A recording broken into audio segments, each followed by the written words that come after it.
रखा हुआ है। तुम इनको छोड़ो और अपने ऑफिस जाओ, तुम्हें वैसे भी लेट हो रहा है। ऐश्वर्या तुम ऐसे बात मत करो प्लीज।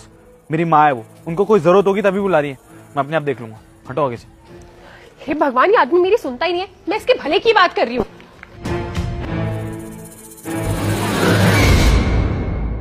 मम्मी भैया आ रहे हैं।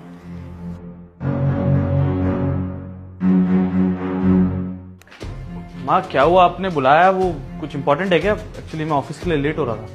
हाँ बेटा, वो मम्मी जी आप कैसी माँ है? आपको पता नहीं है ये ऑफिस के लिए लेट हो रहे हैं और आप इन्हें पीछे से आवाज देके बुलवा रही है। अरे कैसी मनहूस माँ है, आपको ये सब करते हुए शर्म नहीं आती है? आपको अच्छे से पता है कि इतनी मुश्किल से इनकी जॉब लगी है, उसमें भी अगर ये रोज लेट जाएंगे तो क्या होगा? ऐश्वर्या किस तरह से बात कर रही हो तुम? अरे माँ है वो मेरी। सनी आप चुप रहिए, मैं बिल्कुल ठीक तरीके से बात कर रही हूँ इनसे। अरे ये वो माँ है जो अपने बेटे का नुकसान करवाई जा रही है। मुझे तो समझ में नहीं आता कि इनको बात क्यों नहीं समझ आ रही है। एक मिनट, तुम शांत खड़ी रहो। माँ इसकी तरफ से मैं आपसे सॉरी बोल रहा हूँ। आप बताइए क्या बात है। अरे नहीं बेटा, अब तू सॉरी क्यों बोल रहा है? और बहू को भी डांट मत, उस बेचारी की कोई गलती नहीं है, वो बिल्कुल सही कह रही है। तू अपने ऑफिस जा रहा था, इतने टाइम बाद तेरी नौकरी लगी है और मैंने तुझे अंदर बुला लिया। बेटा माफ करियो मुझे कि मैंने तुझे अंदर बुला लिया। वो दरअसल बात ये है कि ना, ये पेंशन के पैसे हैं। मैं ये चाहती हूँ कि तू ये पैसे लेकर ना अपने लिए गाड़ी लेकर आए। दरअसल बेटा तू रोज बाइक पर सुबह सुबह जाता है ना, इतनी ठंड होती है, मुझे ये देखकर बिल्कुल अच्छा नहीं लगता है। और फिर बाइक पर धूल मिट्टी पता नहीं क्या क्या लग जाता है, तेरे कपड़े गंदे हो जाते हैं। देख बेटा, माँ होने के नाते ना मैं ये सब देख नहीं पाती। और वैसे भी तूने मेरे लिए कितना कुछ किया है, आज तक तू हमारे लिए इतना कुछ करता आया, मेरे लिए, अपनी बहन के लिए, अपनी पत्नी के लिए। पर बेटा कभी भी तूने अपने बारे में नहीं सोचा, तो कभी कुछ लेता ही नहीं अपने लिए। इसीलिए मैंने सोचा कि ये पेंशन के पैसे किस काम आएंगे, मैं तुझे दे देती हूँ, तू अपने लिए गाड़ी खरीद लेगा। और वैसे भी बेटा तू कंपनी में इतना बड़ा मैनेजर है, तू बाइक पर जाता है ना, मुझे अच्छा नहीं लगता। अरे मेरा बेटा भी तो राजा महाराजा की तरह जाए ना गाड़ी में बैठ के, तो मुझे बहुत खुशी मिलेगी बेटा। बस यही बात थी, इसीलिए बस मैंने तुझे टोका था। बेटा ले पैसे। बेटा ये बात ना मैं बहुत अच्छे से जानती हूँ कि तू अपने पैसों से गाड़ी खरीद सकता है, पर मुझे पता है तू ना बहुत ढीठ है, अपने पैसों से गाड़ी नहीं खरीदेगा।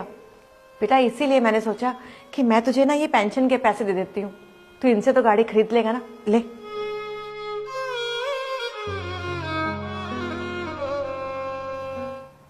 आप दोनों मेरे बारे में इतना सोचते हो मम्मी, मुझे समझ नहीं आ रहा कि मैं क्या बोलूं।